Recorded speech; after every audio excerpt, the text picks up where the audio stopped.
Hello everyone. This is the Sonicsgate case analysis by Group 6, Brandon, Rochelle, and Naomi. To begin, the Sonicsgate case looks specifically at the legal actions of the Oklahoma City group buying the Washington basketball team, the Sonics. While all of their actions were legal, this case provides a framework that demonstrates what happens when, because of market constraints, a firm is unable to make or buy a product and as a result decides to steal the product. Stealing this product is described as entrepreneurial piracy. Entrepreneurial piracy is defined by the case, in general terms, as the stealing or capturing of valuable resources to be used for gain not intended for by the creators or owners of said resources. Now here's Brandon for some background. Thanks, Rochelle. The Seattle Supersonics was an NBA basketball team that was founded in 1967. The team was owned by Sam Schulman until 1983, when it was sold to Barry Ackerley. Barry owned the team until 2001 when he sold the team to former Starbucks CEO Howard Schultz. The Seattle Supersonics were able to see some great years during the time Barry and Sam owned the team and had built a large fan base. In 1998, the team started to go downhill and went into a losing streak, and once the team was purchased by Howard Schultz in 2001, the team degraded even further. Howard Schultz was very engaged with the team and attended many of the games. However, when the team wasn't playing well, he let his emotions show, and that had an impact on the players. During Howard Schultz's ownership, the team struggled to produce a profit. Howard turned to the city and state to request funding to build a new arena that would attract more people, in hopes to turn around the situation. Due to the city already recently investing in a new baseball field and football stadium, the taxpayers were not supportive of paying to build a new basketball arena.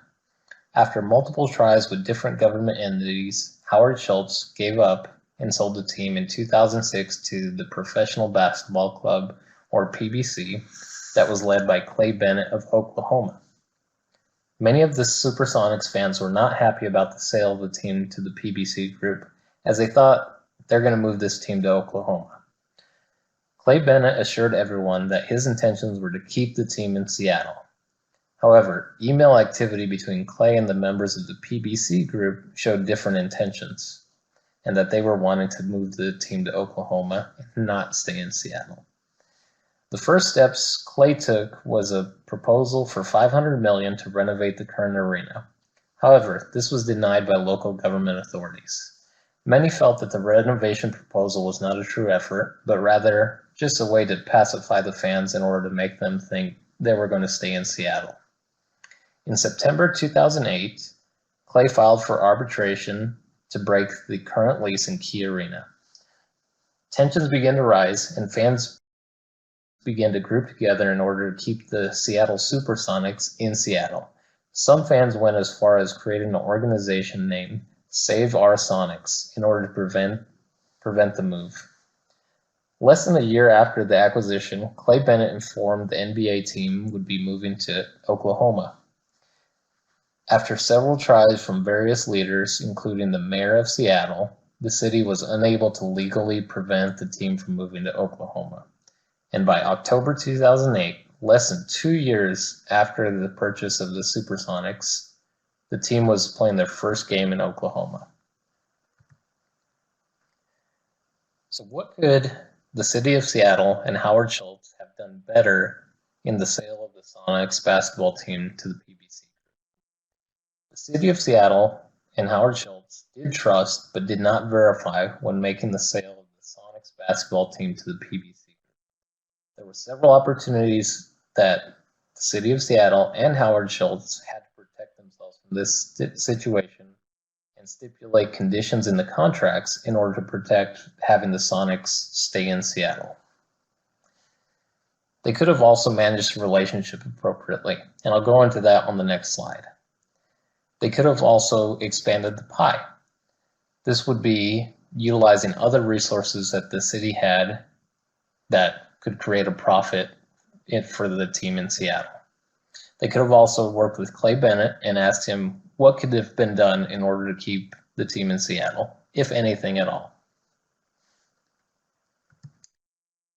Now, according to the book, Manager's Guide to Operations Management, there are 4 basic relationship strategies. There's the traditional or open market, opportunism or simple cooperation, tactical collaboration or coordination, and strategic collaboration.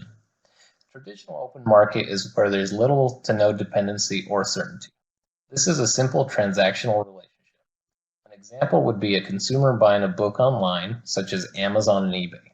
There's no face-to-face interaction and little dependency. Opportunism or cooperation has a slight increase in dependency, but not certainty.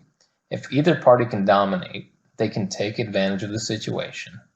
An example of this type of relationship would be a supplier who wants to get in with a Fortune 500 company as a small business. And they give them extremely good pricing, but the Fortune 500 company has low dependency on the small business. Tactical collaboration or coordination can have a higher level of dependency and has a higher level of certainty. An example would be Texas Instruments and Ford, where Ford relies on Texas Instruments to provide analog semiconductor chips to control their electronic features in their vehicles. However, Ford could always shift to another supplier with some effort. Strategic collaboration is when both dependency and certainty are high. This type of relationship can be the most advantageous and provide the greatest long-term benefits as each party is looking for both to win. An example would be Starbucks and Barnes & Noble. If sales at Barnes & Noble go up, more people are coming in, and Starbucks sales would also go up, and vice versa.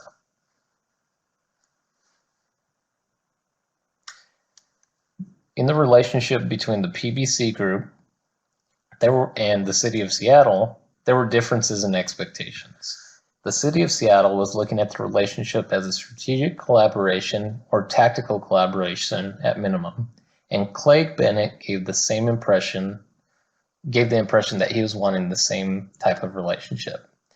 In reality, Clay Bennett and the PBC group were seeing the relationship as opportunism and were able to take advantage of the situation for their benefit.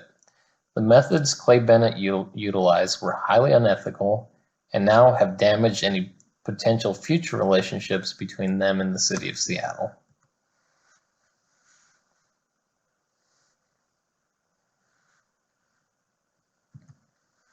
What evidence is there of strategic deception by the PBC group?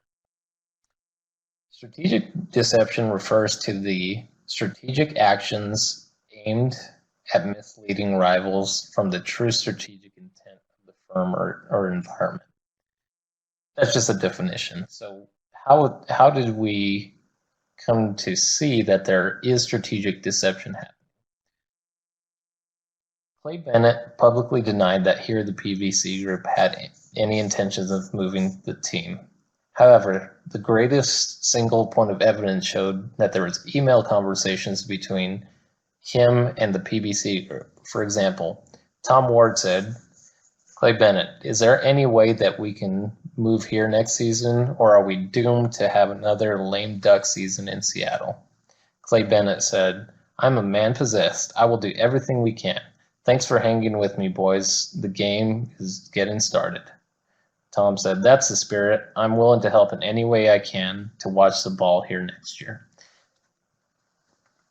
Tom, a member of the PBC group, and Clay, the leader, both were showing that they were wanting to had the intentions of moving the team to Oklahoma.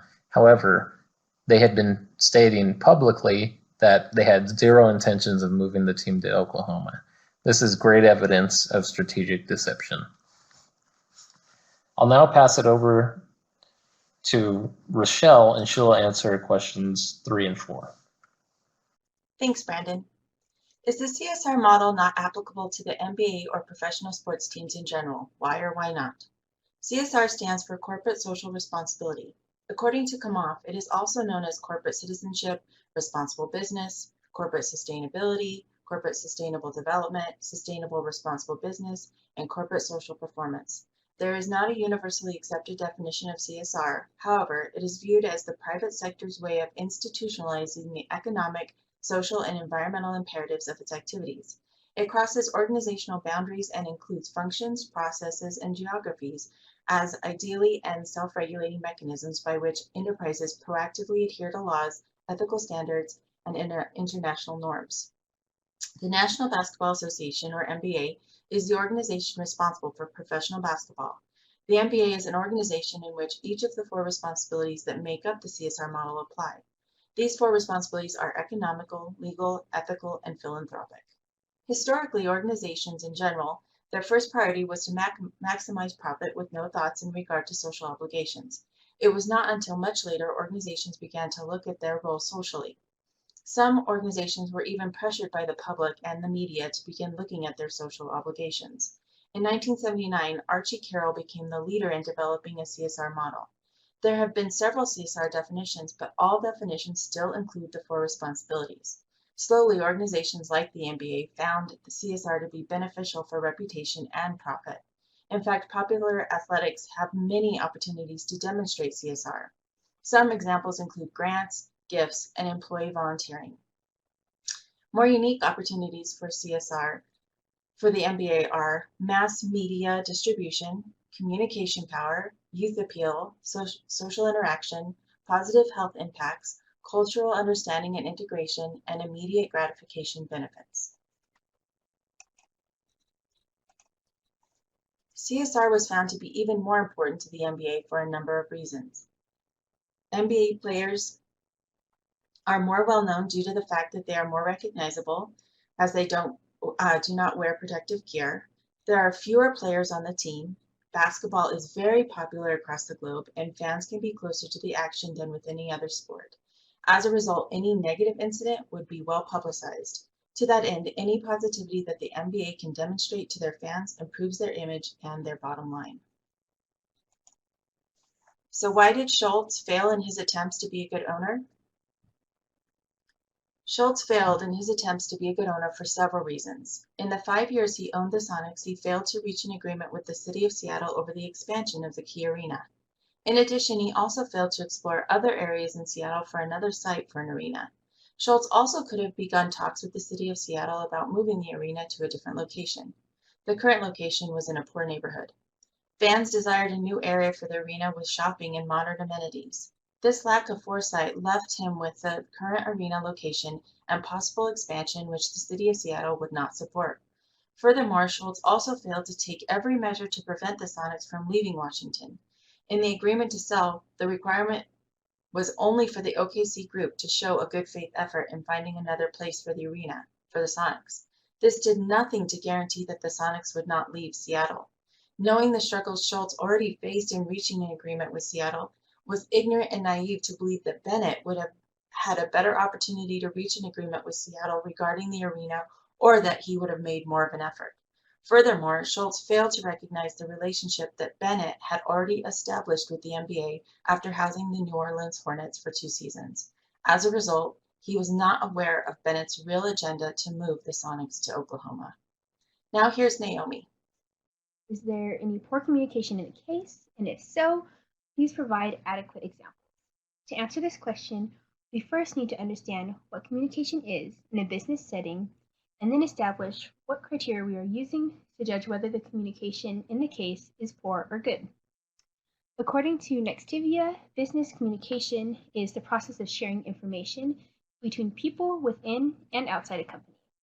Effective business communication is how employees and management interact to reach organizational goals. Its purpose is to improve organizational practices and to reduce errors. In our case, I have listed the organizations and people involved. We have Bennett, Schultz, the PBC Group, people of Oklahoma City, the Supersonics team, the elected officials of Seattle, the people of Seattle, and the NBA. We can split everyone into 2 main categories based off their end goal, either keeping the Sonics in Seattle or moving them to Oklahoma City. On the left side, we see that we have Schultz, elected officials of Seattle, and the people of Seattle. And on the right side, for moving the Sonics to Oklahoma City, we have Bennett, the PBC Group, the people of Oklahoma City, and the NBA. So what you have already heard from the background information of the case is that Bennett and the PBC Group use selective choices in wording and behavior to lead to their desired outcome and goal. And although this deception can lead to negative consumer perception, deceitful communication does not necessarily mean poor communication. And on the other hand, with Schultz, we can see that lack of communication can lead to asymmetric information and an increase in error. To understand this better and in greater detail, we will be going through some examples of when Schultz used poor communication in our case. So the first example that we have is when Schultz was still the owner of the Supersonics. Schultz would go to the games and non-verbally communicate his disappointment in his team by reacting to team losses. This caused a weak culture within the team and the community. The second example is from the process of selling the Supersonics to Bennett. In the case, we could see moral hazard in the contract due to asymmetric information between Bennett and Schultz. This is the result of poor communication and poor screening of Bennett by Schultz. And the third one is again from when Schultz owned the Supersonics. Unlike Bennett, looking at the case, it does not appear that Schultz made the same effort to communicate and form a strong bond with the NBA. So we're going on to recommendations in closing. Even though Bennett and the PBC group were successful, there are possible negative fallouts from the way that business was conducted.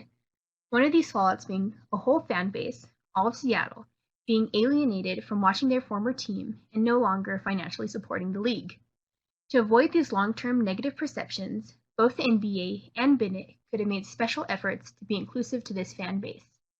An example of this would be discounted tickets for the Seattle fans when they went to OKC, or purposely scheduling games in the old Key Arena facility, and also special CSR volunteer work in these Seattle areas. There's obvious recommendations for Schultz. These would be screening before entering future contracts to avoid moral hazard, and entering contracts with enforceable repercussions. At the end of the day, the PPC group was successful at relocating a team to Oklahoma City, and from this point forward, it's their responsibility to engage in CSR to ensure positive consumer perception after their unethical behavior that they engaged in. Bennett did not follow the first rule of business, which is CYA. He agreed to a contract that was unenforceable due to poor communication and lack of screening. He is given as a prime example of how lack of communication, not knowing who you're doing business with, and not knowing the type of relationship you have with the organization can lead to an increase in error and an inability to reach your end goal. Before signing off, I would like to thank everyone for listening, and we look forward to hearing your feedback. Thank you.